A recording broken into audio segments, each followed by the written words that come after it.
ഭാരതീയ postal employees federation 18ാമത് സംസ്ഥാന സമ്മേളനം നടത്തി. മാറ്റങ്ങൾ ഉൾക്കൊള്ളാൻ കഴിയാത്തവരാണ് തപാൽ മേഖലയ്ക്കെതിരെ സമരവുമായി രംഗത്തിറങ്ങിയിട്ടുള്ളതെന്ന് BMS സംസ്ഥാന വൈസ് പ്രസിഡന്റ് പി മുരളീധരൻ. എഴുത്തുകളും മണിയോർഡറുകളും മാത്രം കൈകാര്യം ചെയ്തിരുന്ന തപാൽ മേഖല ഡിജിറ്റലൈസേഷനിലൂടെ കൂടുതൽ സേവനങ്ങൾ ആരംഭിച്ചെന്നും സമ്മേളനം ഉദ്ഘാടനം ചെയ്ത് പി മുരളീധരൻ പറഞ്ഞു. എഴുത്തു കൈമാറ്റത്തിന്റെ എണ്ണം കുറഞ്ഞതോടെ ഗ്രാമീണ തപാൽ സംവിധാനങ്ങളുടെ നിലനിൽപ്പ് അപകടമായപ്പോഴാണ് തപാൽ ഓഫീസുകളെ ലയിപ്പിക്കാൻ തീരുമാനിച്ചത്. കൃത്യമായ ലൊക്കേഷൻ തിരിച്ചറിയുന്ന ഡിജിപിൻ സംവിധാനം പണവും പാഴ്സലും ഉൾപ്പെടെ കൃത്യമായി അതിവേഗത്തിലെത്തിക്കാൻ കഴിയും. വീട്ടുപടിക്കൽ പണമിടപാട് നടത്താൻ കഴിയുന്ന ചലിക്കുന്ന ബാങ്കായി പോസ്റ്റൽ സംവിധാനം മാറിയത് ദീർഘവീക്ഷണത്തോടെയുള്ള നവീകരണത്തിന്റെ ഭാഗമായാണ്.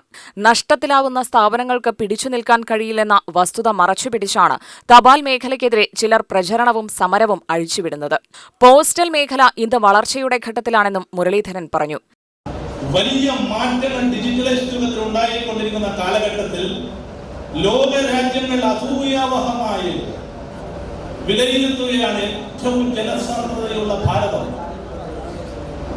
ഇന്ന് സാധാരണക്കാർ വരെ ഗൂഗിൾ പേയും അതുപോലെയുള്ള അത്യാധുനിക സംവിധാനം ഉപയോഗിക്കുന്ന കാലഘട്ടത്തിലേക്ക് മാറിക്കൊണ്ടിരിക്കുകയാണ്. നമ്മുടെ പഴയ ധനകാര്യമന്ത്രി ശ്രീ ചിദംബരം ചോദിച്ചു പ്രധാനമന്ത്രിയോട്, ഉന്തുവണ്ടിക്കാരനും മുറുക്കാൻ കടക്കാരനും നിങ്ങൾക്ക് എങ്ങനെ ഈ ഗൂഗിൾ പേ നടപ്പാക്കാൻ സാധിക്കുമെന്ന് പറയുമ്പോൾ, ഇന്ന് ഉന്തുവണ്ടിക്കാരന്റെയും അത് സാധാരണ മുറുക്കാൻ കച്ചവടക്കാരന്റെയും കടയ്ക്ക് മുമ്പിൽ നിങ്ങൾക്കറിയാം ഗൂഗിൾ പേ സംവിധാനം വന്നിരിക്കുകയാണ്. ഞാൻ പഠിക്കുന്ന കാലത്ത് ഞങ്ങള് പഠിക്കാൻ വേണ്ടി പോകുന്ന സമയത്ത് കർണാടക സ്റ്റേറ്റിൽ പഠിക്കുമ്പോൾ ഞാനൊരു പെട്ടിയിൽ തൂക്കി പോകുമ്പോൾ അച്ഛൻ 2 ഇല്ലെങ്കിൽ എത്തിയ ഉടനെ കത്തയക്കണം. അവിടെ എത്തിയ ഉടനെ കത്തയച്ചാൽ എന്റെ അച്ഛൻ അറിയുന്നത് സുരക്ഷിതമായിട്ട് മകൻ എത്തിയത് 2 ദിവസം കഴിഞ്ഞിട്ട് എന്റെ അച്ഛൻ അറിയുന്നത് മകനാണ് എത്തിയോ ഇല്ലയോ എന്നുള്ളത്. ഫീസ് അടക്കണമെങ്കിൽ ഇപ്പോൾ അഡ്വാൻസ് ഫീസാണ്. നമുക്ക് പെട്ടെന്ന് തന്നെ ഇപ്പൊ ഇന്ന് പറയുന്നു 5 മിനിറ്റ് കൊണ്ട് കുട്ടികൾക്ക് ഫീസ് അടയ്ക്കും. ഇപ്പൊ പണ്ടാണെങ്കിലും മണി ഓർഡർ അയക്കാൻ 3 ദിവസം 4 ദിവസം പറ്റും.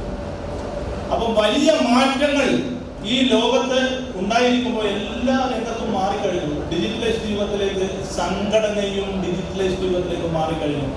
BMS A circle chairman C Ramesh അധ്യക്ഷനായി. അഖിലേന്ത്യാ organising secretary D Harsh, circle secretary KC Dhanesh, municipal chairman P Smithesh, BMS ജില്ലാ പ്രസിഡന്റ് സലിം തെന്നിലാപുരം, NGO സംഘ സംസ്ഥാന വൈസ് പ്രസിഡന്റ് മുരളി കേനാത്ത്, ജിജിത്ത്, മധുസൂദനൻ, ബൈജു, അജയകുമാർ എന്നിവർ സംസാരിച്ചു. UTV news, Palakkad.